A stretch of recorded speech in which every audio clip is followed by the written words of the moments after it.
आज मैं आपको 5 साल में क्या क्या किया और दुनिया कहाँ है, ये मैं बताना चाहता हूं। पहला तथ्य यह है, नेक्स्ट, पहला तथ्य यह है कि क्लाइमेट चेंज, जलवायु परिवर्तन एक दिन में नहीं हुआ है। 100 साल जो ग्रीन हाउस गैसेस हवा में छोड़े गए हैं, उसके आधार पे आज की जलवायु परिवर्तन है climate change. So climate change is not one thing that has resulted because of recent actions. It has the historical actions. And who is historically responsible for? That is this chart. USA has 25% of historical emissions, 400 billion tons. Europe has 22% of historical emissions. China has 13% of historical emissions and India has only 3%. तो भारत केवल 3% historical, जिसके कारण आज climate change हुआ है, उसमें भारत का योगदान केवल 3% है। तो इस समस्या को भारत जिम्मेवार नहीं है, लेकिन फिर भी एक जिम्मेदार देश के नाते हम इसका जो उपाय करना है उसमें शामिल हुए हैं। नेक्स्ट, हाँ, यह भी हमें समझना चाहिए कि आज की स्थिति क्या है, आज का पोल्यूशन क्या है, आज का पोल्यूशन नहीं, एमिशन की स्टेटस क्या है। तो आज भी यूनाइटेड स्टेट्स का 15.5% है, 15.52%. No, tons per capita. Tons per capita is 15 tons per capita that is there, and percentage is 13.5%. China का टोटल परसेंटेज में 30% है और पर कैपिटा में 8 टन है, लेकिन भारत का, यूरोप का 8.7% है, यानी पर कैपिटा 6.47 है, लेकिन भारत केवल 6.8% हमारा कंट्रीब्यूशन आज के दिन में है in the emissions, and per capita is 1.9. तो हमारा सभी निकषों पर हम देखेंगे तो हमारा कम है, और इसलिए भारत इस समस्या के लिए कतई जिम्मेवार नहीं है, लेकिन एक जिम्मेदार देश के नाते हम सॉल्यूशन के लिए हमारा काम कर रहे हैं। इंडिया का और एक पक्ष है कि धरती का ज्योग्राफी जितना लैंड है, लैंड मास का we have just 2.5% of the world land mass, and we have 17% of world population and 16% of cattle population. Both require land, water and feed. And we have only 4% of fresh rainwater resources. Despite all these constraints, we have 8% of biodiversity. दुनिया में, देश में जो पर्यावरण पूरक संस्कृति है, उसके कारण ये बायोडाइवर्सिटी आज 8% है, और टोटल फॉरेस्ट कवर लगभग 25% आ गया है। तो ये उसका पक्ष है। नेक्स्ट है,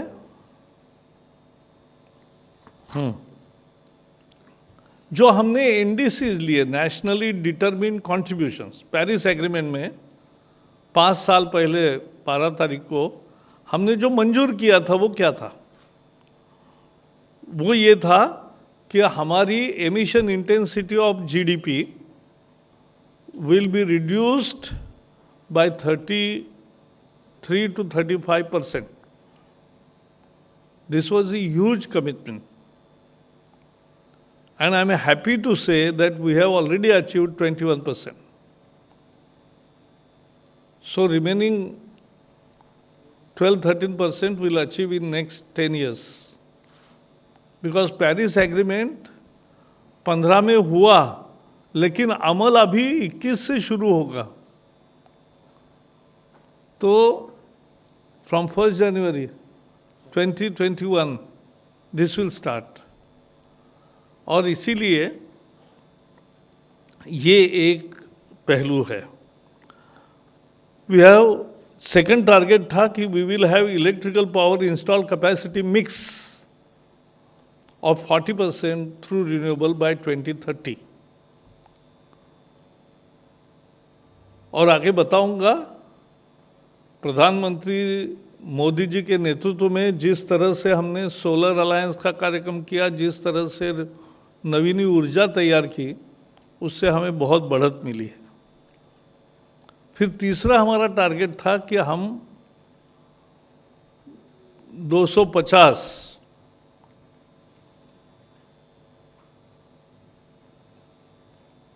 2.5 billion tons of carbon emissions, ये बहुत बड़ा आंकड़ा है दुनिया के दृष्टि से भी। इतना हम कार्बन सिक्वेंस्ट्रेशन तैयार करेंगे। और कार्बन सिक्वेंस्ट्रेशन में हम आज उसमें भी अच्छी सफलता मिली है, जो मैं आगे बताऊंगा। ये सारे वॉलंटरी टारगेट्स थे, लेकिन 6 टारगेट्स और भी लिए थे कि सस्टेनेबल लाइफस्टाइल, भारत की विशेषता है, we have comparatively very sustainable lifestyle. हमारे यहाँ 1000 पॉपुलेशन के ऊपर 25 गाड़ियां हैं, 22 गाड़ियां ही है कार्स। दूसरे अनेक देशों में 300, 500, 600, 800 तक है। तो उन देशों का एमिशन नेचुरली ज्यादा होगा। ऐसे हर विषय में हमारे यहाँ एक गरीबी के कारण और दूसरे हमारे जीवन मूल्यों के कारण हमारी लाइफस्टाइल सिंपल रही है। यूज एंड थ्रो वाली पद्धति हमारे यहाँ ज्यादा नहीं है, यूज एंड यूज वाली थियरी है। क्लाइमेट फ्रेंडली ग्रोथ प्लान, तो वही तो हमारा उद्देश्य है, एडेप्टेशन। क्योंकि आप रिस्पॉन्सिबल नहीं है, लेकिन आप पर उसके कारण संकट आ सकते हैं। तो उस संकट का सामना करने के लिए जो तैयारी करनी है वो एडेप्टेशन में आती है। और इस सब विषयों के लिए दुनिया ने कबूल किया था कि 100 बिलियन हर साल डॉलर्स, 100 बिलियन डॉलर्स हर साल देंगे। लेकिन अब $1 ट्रिलियन से ज़्यादा हो गया, 1100 बिलियन डॉलर का बात हो गई 11 साल में, लेकिन उतने पैसे कहीं नहीं आए हैं। और टेक्नोलॉजी ट्रांसफर भी हो नहीं रही है ज़्यादा। टेक्नोलॉजी आ रही है, लेकिन टेक्नोलॉजी प्रॉफिट के साथ आ रही है। हमारा मानना है अगर climate change is a disaster, there should be no profit in technology transfer, but that is the issue. Next is, ये देखने लायक है कि भारत ने जो कमिटमेंट्स लिए वो कितने पूरे किए। तो probably we are the few countries who are, last column जो है, which is Paris agreement compliant, यानी our actions lead to maximum temperature rise of 2 degrees to be achieved by 2100, year 2100. So India, Costa Rica, Philippines, Bhutan, Morocco और Gambia है। यानी बड़ा country तो भारत ही है। एकमात्र बड़ी कंट्री है, G20 का एकमात्र कंट्री है कि जो 2 डिग्री कंप्लायंट है। जिनका कम है उसमें यूरोप है, कनाडा है, ऑस्ट्रेलिया है, नॉर्वे है, स्विट्जरलैंड है, ब्राज़ील है, मेक्सिको है, पेरू है, न्यूजीलैंड है, बहुत सारे देश हैं। और जिनका बहुत ही ज़्यादा है कि 4 डिग्री बढ़ेगा जिसके कारण जलवायु परिवर्तन में, वो है China, Japan, Indonesia, South Africa, UAE, Chile, बाकी बहुत सारे देश हैं। वो आपको हम दिखाएंगे बाद में। नेक्स्ट, ये बहुत इंपॉर्टेंट इशू है एक, कि 4 रिपोर्ट्स आए हैं। चारों रिपोर्ट्स ने कहा, पहला रिपोर्ट है climate transparency report 2020, and that has given that India is the only G20 country to meet its commitments. तो जो हमारे कमिटमेंट है वो सीधे तरीके से ओनली 20% हम G20 के में केवल एक देश है कि जो इसने किया, इसका ये सर्टिफिकेट है। दूसरा है क्लाइमेट एक्शन ट्रैकर। इन्होंने कहा है कि जैसा मैंने अभी दिखाया कि 2 degree compliant, we are the one of the few countries which are on target and which their implementation of NDCs is on 2 degree compliant। नीचे है यूनेप का परसों ही रिपोर्ट आया है, United Nation Environment Programme, UNEP. तो UNEP का emission gap report आया है।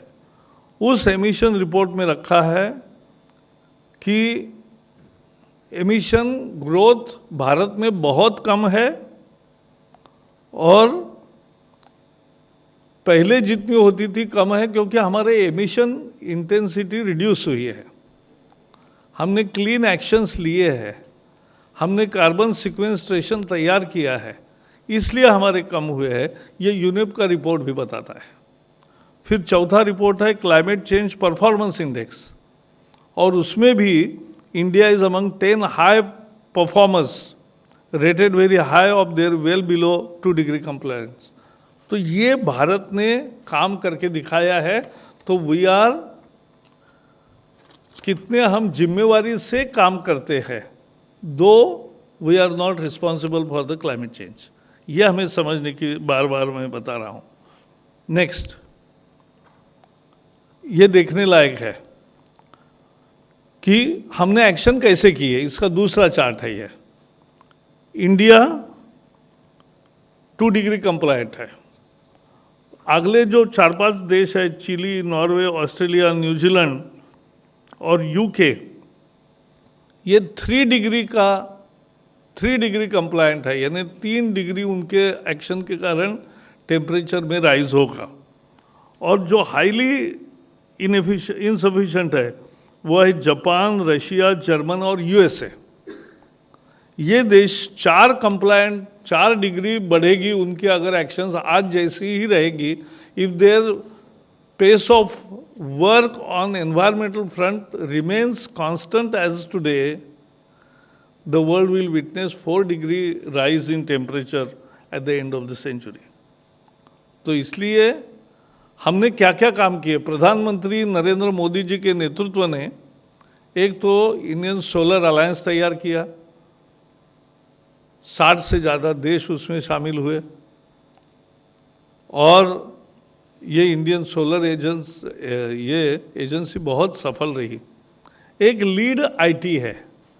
लीड आईटी का मतलब है कि इंडस्ट्री एंड ट्रेड का हम लीडरशिप कर रहे हैं, स्वीडन और भारत, और भारत के और बाकी दुनिया के इंडस्ट्रीज को बुला के भाई वो कैसे 2 डिग्री कंप्लायंट होंगे, उसकी चर्चा हम करते हैं कि उनका प्लान क्या है और कैसे आगे बढ़ना चाहिए। मिशन इनोवेशन, ये भी प्रधानमंत्री ने न्यूयॉर्क में लॉन्च किया था और आज उसके 24 देश है। फिर यहाँ जो COP14 हुआ,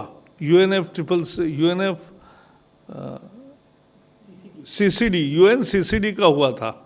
तो UNCCD में COP14 बोलते उसको।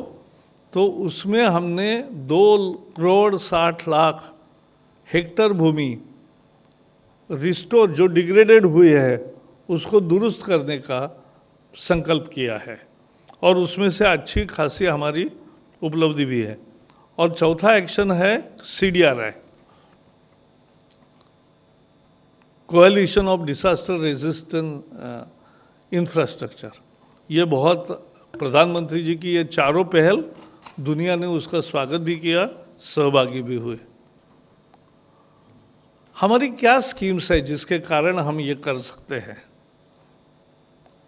तो हमारा national action plan on climate change है, how we will mitigate our challenges and how we will achieve our NDCs।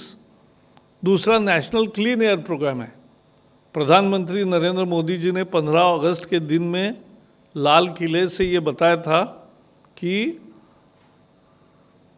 100 शहरों में आने वाले 4-5 साल में हवा के रुख में बदलाव लाएंगे, हवा के स्थिति में बदलाव लाएंगे, अच्छी करेंगे। नमस्कार, मैं हूं मानक गुप्ता। अगर आपको हमारा ये वीडियो पसंद आया हो तो इसे लाइक और शेयर जरूर करें और हां, हमें सब्सक्राइब और फॉलो करना ना भूलें ताकि आप देश और दुनिया की कोई खबर मिस ना करें।